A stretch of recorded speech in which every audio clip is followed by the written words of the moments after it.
theme of the new record, Keyed Up, is that we put together a program of compositions all written by recognized jazz master pianists. A couple of spins on that theme, one being that, of course, the guitar is the lead voice, and we've added a member to the Bobby Broom trio, pianist Justin Dillard.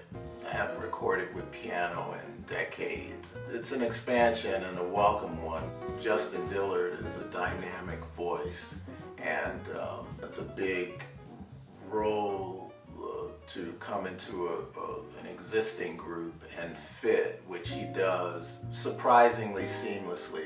It felt as though we've been playing together as a group for years, so we were all really pleased about that. So the idea for the record came from bassist Dennis Carroll, who thought it would be a good idea for me to do a piano tribute record, and I think at the time he had some Bud Powell tunes in mind. We're doing tunes that cover the last 50 or 60 years in jazz by great jazz piano players.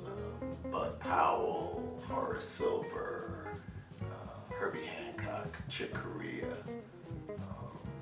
Mulgrew Miller, James Williams.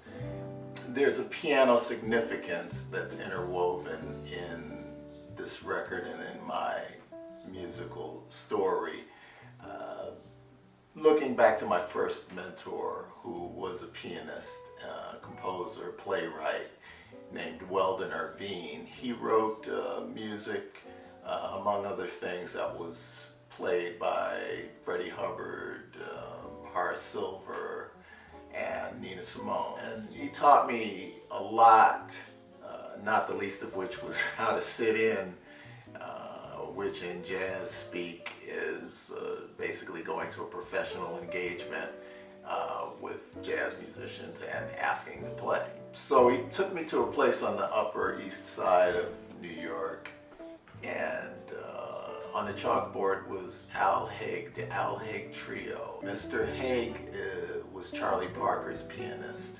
I recognized Al Haig from the Charlie Parker records I had, Charlie Parker being the founder of modern jazz, one of them, and probably the main figure. I'm 16 years old, but I had been doing the research and collecting records and listening and studying, and I realized that I was getting firsthand knowledge and insight by playing with these guys. Over the years, throughout my career, the support of great pianists, people like James Williams, Ramsey Lewis, Dr. John, in Chicago, Willie Pickens, Jody Christian. These were all great pianists that saw something in me and supported my work. There is a misconception that's been propagated,